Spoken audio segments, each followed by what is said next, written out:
Group trends and periodic properties. आज हम periodic table में क्या ट्रेंड होता है मुख्तलिफ पीरियोडिक प्रॉपर्टीज़ का हम वो डिस्कस करेंगे। लास्ट लेक्चर में हम लोगों ने देखा था कि किस तरीके से हमारे पास जो पीरियोडिक टेबल है वो डिवाइड हुआ है मुख्तलिफ ग्रुप में और किस तरह पीरियोडिक टेबल की डेवलपमेंट हुई और पीरियोडिक टेबल के बने होने का क्या क्या फ़ायदे हैं।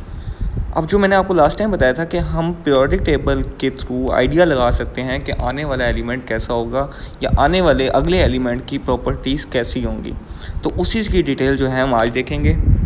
सबसे पहले हम बात करते हैं साइज़ ऑफ एटम की। ये कुछ डेफिनेशंस मैं आपको पहले बता चुका था, अब दोबारा से हम रिपीट ही करें।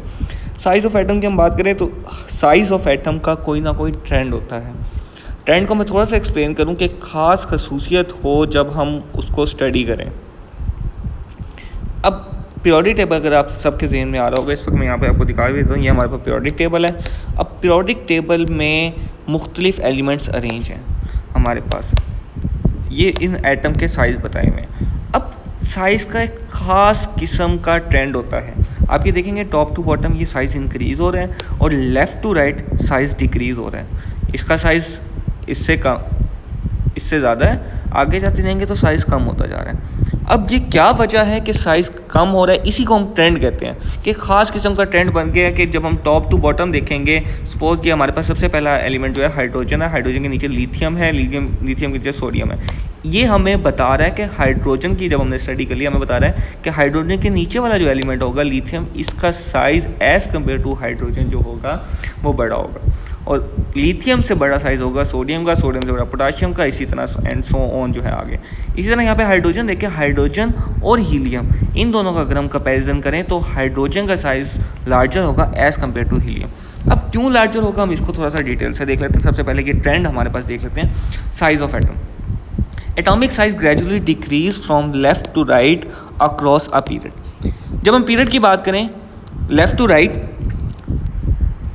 मैं फिर से आपको बता दूं, लेफ़्ट टू राइट ये पीरियड कहलाता है पीरियोडिक टेबल में, टॉप टू बॉटम ये ग्रुप कहलाता है। अब जब हम पीरियड की बात करते हैं left to right, atomic size gradually decrease from left to right across a period of an element, कि जब हम पीरियड में देखते हैं एलिमेंट्स को एटॉमिक साइज डिक्रीज़ करता है फ्रॉम लेफ़्ट टू राइट। ये क्यों डिक्रीज़ करता है? This is because with period और family of element are electrons are added to the same shell. यहाँ पे एग्जांपल दिया हुआ, सबसे पहला एलिमेंट है हाइड्रोजन। इस वाले पीरियड में सिर्फ दो एलिमेंट है, हाइड्रोजन और हीलियम। अगर आप देखेंगे ये हाइड्रोजन है, हाइड्रोजन के पास हमारे पास 1s शेल, एक ही शेल है, उसके अंदर हाइड्रोजन का एक इलेक्ट्रॉन आ गया। अब ये हीलियम है, हीलियम के पास दो इलेक्ट्रॉन है, 1s में दो इलेक्ट्रॉन आ गए और ये शेल कंप्लीट हो गया हमारे पास। अब हाइड्रोजन में देखें तो हाइड्रोजन में एक इलेक्ट्रॉन है तो न्यूट्रल केस में एक ही प्रोटॉन होगा, यानी एक इलेक्ट्रॉन और एक प्रोटॉन की आपस में अट्रैक्शन है। इधर हम देखें तो हीलियम के केस में हमारे पास दो प्रोटॉन होंगे और दो इलेक्ट्रॉन होंगे। इट मीन्स दो पॉजिटिव की अट्रैक्शन है दो नेगेटिव के साथ। यहाँ पे हमारे पास एक पॉजिटिव की अट्रैक्शन है एक नेगेटिव के साथ, यहाँ पे दो पॉजिटिव की अट्रैक्शन है दो नेगेटिव के साथ। तो हम ये इमेजिन कर सकते हैं कि जब एक पॉजिटिव की एक नेगेटिव के साथ अट्रैक्शन होगी तब वो एज़ कम्पेयर टू दो पॉजिटिव की दो नेगेटिव के साथ अट्रैक्शन हो दूर होगा। अब ये इलेक्ट्रॉन की अट्रैक्शन इसके साथ इतनी इस हद तक ज़्यादा नहीं है जितनी हीलियम की है। तो इट मीन्स हाइड्रोजन का size as compare to helium जो होगा वो ज़्यादा होगा। इसको दो प्रोटॉन ने खींचा हुआ है अपनी तरफ इन इलेक्ट्रॉन को, इसको एक प्रोटॉन ने इलेक्ट्रॉन को अपनी तरफ खींचा हुआ। तो जब दो प्रोटॉन इलेक्ट्रॉन को अपनी तरफ अट्रैक्ट करते हैं तो इसका size as compare to hydrogen compress हो जाता है। इसी तरह पीरियोडिक टेबल में बाकी तमाम एलिमेंट का सेम केस है। कहीं ना कहीं कुछ वेरिएशन आती हैं पीरियोडिक टेबल में, बट नॉर्मली ट्रेंड जो है वो फॉलो जो किया जाता है वो हमारे पास यही है कि साइज़ ऑफ एटम जो है वो जब हम लेफ़्ट टू राइट देखेंगे पीरियड में वो डिक्रीज़ होगा। तो साइज़ ऑफ एटम कैसे डिक्रीज़ हो रहा है, हमने देखा है कि जब हम लेफ़्ट टू राइट बात करते हैं तो सेम शेल रहता है और उसी शेल के अंदर इलेक्ट्रॉन ऐड हो रहा है। जिस तरह हाइड्रोजन है, हाइड्रोजन का 1s शेल था पहला, उसके अंदर एक इलेक्ट्रॉन पहले था। अब 2s हो गया, 1s में दो इलेक्ट्रॉन आ गए हीलियम की जब हमने बात किया। अब पहले हाइड्रोजन केस में एक प्रोटॉन एक इलेक्ट्रॉन को खींचा था, हीलियम के केस में दो प्रोटॉन दो पॉजिटिव चार्ज दो नेगेटिव चार्ज को अपनी तरफ खींचने, तो साइज का as compare to hydrogen compress हो गया। और हीलियम मोस्टली तमाम एलिमेंट में सबसे छोटा साइज में है। इसके बाद हम आगे चलते हैं, ग्रुप में देखते हैं। Down the group atomic radius increases.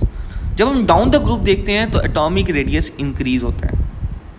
वो क्यों इंक्रीज होता है? ग्रुप में एक चीज़ आपने जहन में रखनी है और याद रखनी है कि जब हम ग्रुप की बात करें तो ग्रुप में टॉप टू बॉटम आने वाले न्यू एलिमेंट का एक शेल ऐड हो सकता है। जिस तरह यहाँ पे हमारे पास नीचे ट्रेंड दिया हुआ है, ये हाइड्रोजन हमने देखा था, ये सबसे पहला ग्रुप है आपके पास अल्कली मेटल्स का। हाइड्रोजन के पास एक ही शेल था। जब हम इसके पास लिथियम की बात करेंगे तो लिथियम का एक और शेल ऐड हो जाएगा। हाइड्रोजन के बाद लिथियम आता है, इसके अंदर 3 इलेक्ट्रॉन है, तीसरा इलेक्ट्रॉन यहाँ। सोडियम की बात करें तो सोडियम में एक और शेल और ऐड हो गया, अब 1 2 3 शेल बन गए। पोटाशियम की बात करें, पोटाशियम में एक और शेल ऐड हो गया। तो टॉप टू बॉटम जैसे जैसे हम एलिमेंट को आगे लेके चलते हैं तो हमारे पास न्यू शेल ऐड होता है। अब एक और चीज़ इनमें जो कॉमन है, लेफ्ट टू राइट हम देख रहे होंगे, ठीक है, ये हमारे पास लेफ्ट टू राइट हमने देख रहे थे। अब टॉप टू बॉटम ग्रुप में कुछ ना कुछ सिमिलरिटीज़ होती हैं। अब हमने इनको डिवाइड किया हुआ था SPDF में। अब ये आप ये देखेंगे, इनके ये हाइड्रोजन S में इसके इलेक्ट्रॉन है, लिथियम इसके भी S में इलेक्ट्रॉन है, सोडियम इसके भी जब आप इलेक्ट्रॉनिक कन्फिगरेशन लिखेंगे आपको पता लगेगा आउटर मोस्ट शेल जो है वो S में इलेक्ट्रॉन है, पोटाशियम इसके भी S में इलेक्ट्रॉन है। तो ये पूरा S ब्लॉक एलिमेंट भी कहलाते हैं। अब हम इसकी बात करें, आप एक और चीज़ इसमें कॉमन देख रहे होंगे जो बहुत इंपॉर्टेंट है नोट करने के लिए कि प्रॉपर्टीज़ क्यों इनकी सेम होती है। तो आप देखेंगे हाइड्रोजन के आउटर मोस्ट शेल यही है और इसके अंदर एक इलेक्ट्रॉन है।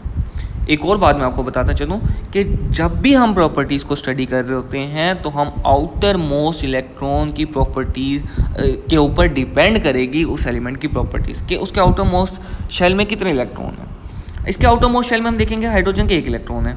हाइड्रोजन के ग्रुप में हमारे पास हाइड्रोजन से नीचे है, हाइड्रोजन के बाद आता है लिथियम। लिथियम के आउटर मोस्ट शेल में हमारे पास कितने इलेक्ट्रॉन है? एक इलेक्ट्रॉन। इसके बाद हम देखेंगे हमारे पास आता है सोडियम। तो सोडियम के आउटर मोस्ट शेल में कितने इलेक्ट्रॉन है? 1 इलेक्ट्रॉन। पोटाशियम के लिए इसी तरह जब आप नीचे आएंगे रुबीडियम, सीजियम, इन तमाम के आउटर मोस्ट शेल में एक इलेक्ट्रॉन होगा और वो किस में होगा? S में होगा। अब इनका साइज़ क्यों इंक्रीज़ हो रहा है? साइज़ इसलिए इंक्रीज़ हो रहा है, जब हम टॉप टू बॉटम देखते हैं, अभी मैंने आपको बताया हाइड्रोजन के पास एक शेल है, जबकि हमारे पास लिथियम के पास 2 शेल आ गए, सोडियम के पास 3 शेल आ गए, पोटाशियम के पास एक शेल एक्स्ट्रा आ गए। अब बेशक प्रोटॉन बढ़ रहे हैं इसमें, बट हमारे पास न्यू शेल के एडिशन की वजह से as compare to previous one group में जो एलिमेंट है, हमारे पास नेक्स्ट वन का साइज़ जो है वो इंक्रीज़ होता है। यानी हम टॉप टू बॉटम देखें, सबसे पहले हाइड्रोजन मौजूद है, इसका साइज़ ये है, हमारे पास लिथियम का साइज़ उससे लार्जर हो जाएगा, सोडियम का साइज़ उससे लार्जर हो जाएगा, पोटाशियम का उससे। ये द क्वांटम नंबर जो रिप्रेजेंट कर रहा है आप देखेंगे increasing quantum number, it means shell number increase कर रहा है हमारे पास। अगर हमारे पास एटॉमिक साइज़ को हम एक्सप्लेन कर लेते हैं, एटॉमिक साइज़ को समझ लेते हैं, हमारे पास ग्रुप में मौजूद, पीरियड में मौजूद तमाम की तमाम प्रॉपर्टीज़ को स्टडी करना इजी हो जाएगा। अगर हमें ये समझ आ गया कि ऐसा ट्रेंड क्यों है, मैं थोड़ा सा आपको दोबारा एक्सप्लेन करता चलूँ कि साइज़ ऑफ एटम पीरियड में डिक्रीज़ होता है। क्यों डिक्रीज़ होता है? This is because within a period और family of element all electron are added at the same shell. Same shell में इलेक्ट्रॉन ऐड हो रहे हैं, प्रोटॉन बढ़ते जा रहे हैं, तो इनकी अट्रैक्शन बढ़ती जा रही है। और जब ग्रुप की बात करते हैं तो नया शेल ऐड हो जाता है, जिस वजह से इसका साइज़ जो है वो इंक्रीज़ होता है। तो ये हमारे पास पीरियोडिक टेबल का ट्रेंड दिया हुआ है एलिमेंट का कि किस तरह जो है वो साइज़ इंक्रीज़ हो रहा है, किस तरफ और किस तरफ डिक्रीज़ हो रहा है। एटॉमिक साइज़ देखेंगे, टॉप टू बॉटम इंक्रीज़ हो रहा है, लेफ्ट टू राइट डिक्रीज़ हो रहा है। कुछ ना कुछ वेरिएशन आती हैं, वो वेरिएशन आने वाले चैप्टर्स में हम लोग डिस्कस करेंगे। अभी तक हमसे सिर्फ जनरल ट्रेंड देखना है कि एटॉमिक साइज़ किस तरह इंक्रीज़ होता है किस तरफ और किस तरफ डिक्रीज़ होता है, वो क्यों इसमें कुछ ना कुछ एबनॉर्मेलिटीज़ आती हैं, वो हम आगे जाके देखेंगे, तब आपको समझ आ जाएगी कि क्यों एबनॉर्मेलिटीज़ आती हैं, वो किसी ना किसी रीज़न की वजह से आती हैं। इससे आगे हम बात करते हैं इलेक्ट्रॉन एफिनिटी। इलेक्ट्रॉन एफिनिटी की डेफिनेशन हम पहले भी देख चुके हैं। इट मीन्स इलेक्ट्रॉन, यहाँ पे 2 वर्ड है हमारे पास, electron and affinity. Affinity mean attraction, electron mean electron. तो जब हम इलेक्ट्रॉन एफिनिटी की बात करते हैं तो हम यहाँ पे स्टडी कर रहे होते हैं इलेक्ट्रॉन की अट्रैक्शन। तो अब हम डेफिनेशन को देखते हैं। Electron affinity is defined as the change in energy of a neutral atom when an electron is added to the atom form negative ion. जब किसी भी एलिमेंट में इलेक्ट्रॉन ऐड होगा तो चेंज इन एनर्जी जो होगी उसको इलेक्ट्रॉन एफिनिटी कहते हैं। In other words the natural atom likelihood of gaining an electron gaining का मतलब लेना, यानी न्यूट्रल कहना नेचुरल कह गया मैं, न्यूट्रल एटम में इलेक्ट्रॉन गेन करने की जो कैपेसिटी होगी या जो एनर्जी उसके नतीजे में रिलीज़ होगी या ऐड होगी वो हमारे पास कहलाएगी इलेक्ट्रॉन एफिनिटी। इलेक्ट्रॉन एफिनिटी का क्या ट्रेंड होगा? ट्रेंड के अब हम सबको समझ आ गया कि हमने देखना लेफ्ट टू राइट वो इंक्रीज़ होगा या डिक्रीज़ होगा, टॉप टू बॉटम इंक्रीज़ होगा या डिक्रीज़ होगा। इलेक्ट्रॉन एफिनिटी का क्या ट्रेंड है अब हम वो देखते हैं। Electron affinity decrease down the group, ये डाउन द ग्रुप डिक्रीज होती है from right to left across the period on the periodic table because the electron are place in higher energy level far from the nucleus thus decrease from its full. अब ये हमारे पास general trend आ गया। वो कहता है electron affinity जब हम left to right देखते हैं तो हमारे पास इंक्रीज होती है और जब हम टॉप टू बॉटम देखें तो डिक्रीज होती है। क्यों डिक्रीज होती है और क्यों लेफ्ट टू राइट इंक्रीज होती है? सबसे पहले हम बात करें हाइड्रोजन और हीलियम की। हमने अभी अभी पीछे देखा है कि हाइड्रोजन के अंदर एक प्रोटॉन मौजूद है और एक इलेक्ट्रॉन, हीलियम के अंदर दो प्रोटॉन मौजूद हैं, दो इलेक्ट्रॉन। अब आप ये इमेजिन कर सकते हैं कि कौन सा एलिमेंट ज़्यादा सूटेबल होगा इलेक्ट्रॉन को अपनी तरफ अट्रैक्ट करने के लिए, एक प्रोटॉन वाला या दो प्रोटॉन वाला? तो हमें ये आइडिया होता है कि दो प्रोटॉन वाला ज़्यादा सूटेबल होगा, दो पॉजिटिव चार्ज, कि वो आने वाले इलेक्ट्रॉन को अपनी तरफ खींच लें। ये मैं जनरल ट्रेंड बता रहा हूँ, इनका नोबल गैसेस का ट्रेंड जो है वो इनसे हट के होता है। वैसे मैं आपको जनरल ट्रेंड बता रहा हूँ कि जब प्रोटॉन नंबर ज़्यादा होंगे, लेफ्ट टू राइट जब हम देखते हैं प्रोटॉन नंबर इंक्रीज़ हो रहे हैं एज इलेक्ट्रॉन नंबर इंक्रीज़ हो रहे हैं और शेल हमारे पास नया आ ही नहीं रहा। तो जब प्रोटॉन नंबर इंक्रीज़ हो रहे हैं तो हमारे पास क्या हो रहा है, एक ही शेल है, लिथियम का भी बेरिलियम का भी। इसके अंदर सपोज ये इसके इलेक्ट्रॉन 1 मीटर पे मौजूद है, एक शेल 1 मीटर पे मौजूद है, बेरिलियम का भी 1 मीटर पे मौजूद है। अब इस 1 मीटर के फासले पे 3 प्रोटॉन ने अपनी तरफ किसी आने वाले इलेक्ट्रॉन को खींचना है, इधर 4 प्रोटॉन ने आने वाले इलेक्ट्रॉन को अपनी तरफ खींचना है। तो जब दोनों का डिस्टेंस सेम है, बल्कि इसका डिस्टेंस बाद में कम हो जाता है जिसे हमने एटॉमिक साइज में देखा है, तो ये ईजिली आने वाले इलेक्ट्रॉन को अपनी तरफ अटैक कर लेगा as compare to that one lithium. तो जैसे जैसे नंबर ऑफ प्रोटॉन बढ़ रहे हैं तो एफिनिटी ऑफ इलेक्ट्रॉन भी बढ़ रही है।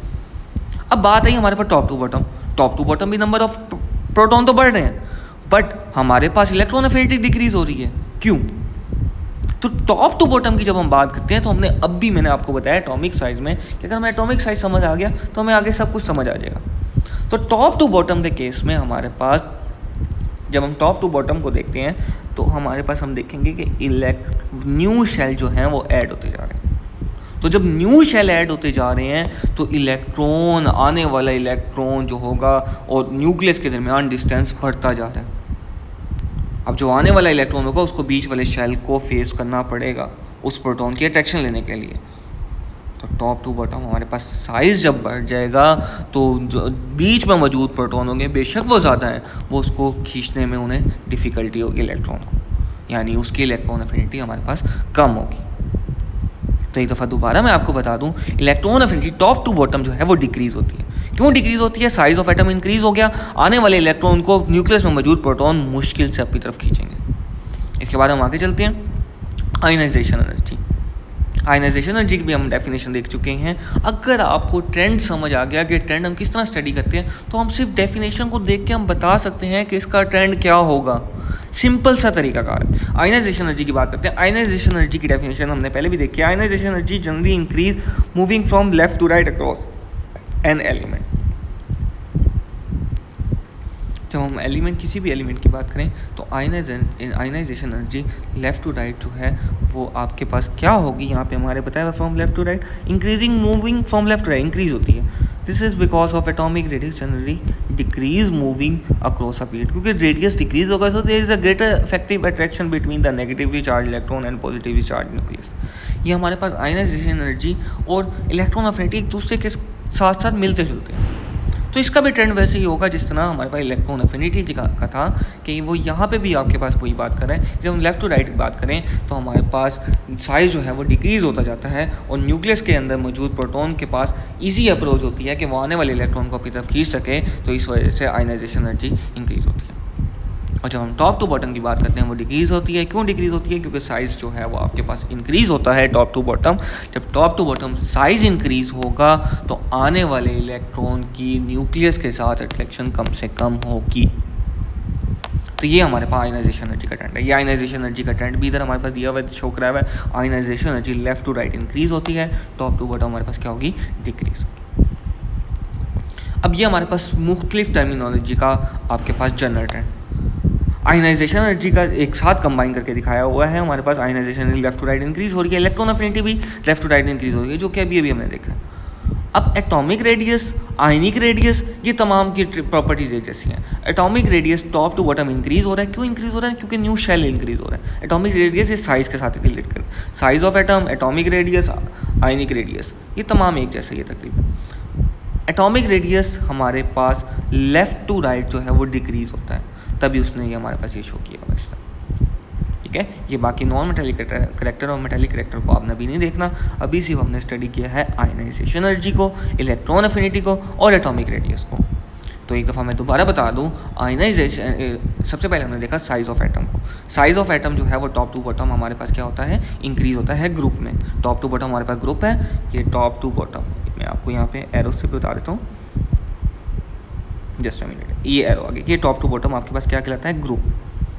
ये फर्स्ट ग्रुप, ये सेकंड ग्रुप, ये थर्ड ग्रुप, ये ग्रुप कहलाते हैं। और ये लेफ्ट और राइट हमारे पास पीरियड कहलाते हैं। टॉप टू बॉटम हमारे पास ग्रुप है, ग्रुप में साइज ऑफ एटम इंक्रीज़ हो रहा है, एटॉमिक रेडियस भी इंक्रीज़ होगा, आयनिक रेडियस भी इंक्रीज़ होगा। क्यों? क्योंकि न्यू हाइड्रोजन के बाद लिथियम जो आता है उसके अंदर नया शेल ऐड हो जाता है, सोडियम आता है उसके अंदर नया शेल ऐड हो जाता है, उसके बाद and so on new shell add होते जाते हैं। लेफ्ट टू राइट जब हम बात करते हैं कोई नया शेल नहीं ऐड होता, इस वजह से साइज ऑफ एटम डिक्रीज़ होता है, तो एटॉमिक रेडियस भी डिक्रीज़ होगा और आयनिक रेडियस भी डिक्रीज़ होगा। क्यों डिक्रीज़ होगा? क्योंकि दोनों का शेल सेम है, प्रोटॉन ज़्यादा हो गए हैं, अट्रैक्शन प्रोटॉन और इलेक्ट्रॉन की ज़्यादा हो गई है, तो वो इलेक्ट्रॉन जो है शेल के अंदर मौजूद वो न्यूक्लियस के करीब आ जाएंगे। तो लेफ़्ट टू राइट पीरियड में हमारे पास ये लेफ़्ट टू राइट है, ये देखेंगे, ये हम जा रहे हैं, ये लेफ़्ट टू राइट, ये पीरियड कहलाता है। तो इसमें हमारे पास एटॉमिक रेडियस जो होगा वो डिक्रीज़ होगा। आयनाइजेशन एनर्जी की बात करें या इलेक्ट्रॉन अफिनिटी की बात करें, इन दोनों का मतलब है इलेक्ट्रॉन की अट्रैक्शन। तो हमारे पास लेफ़्ट टू राइट जो है वो जब साइज़ ऑफ एटम डिक्रीज़ हो रहा है तो न्यूक्लियस जो है वो आराम से आने वाले इलेक्ट्रॉन को भी तक खींच लेगा। जब साइज़ ऑफ एटम इंक्रीज़ हो रहा है तो उसके जो आने वाले इलेक्ट्रॉन होंगे उसको दूर रुकना पड़ेगा और न्यूक्लियस का अट्रैक्शन कम होगी, तो आयनाइजेशन एनर्जी भी हमारे पास कम होगी। This is all about today's lecture. Thank you so much.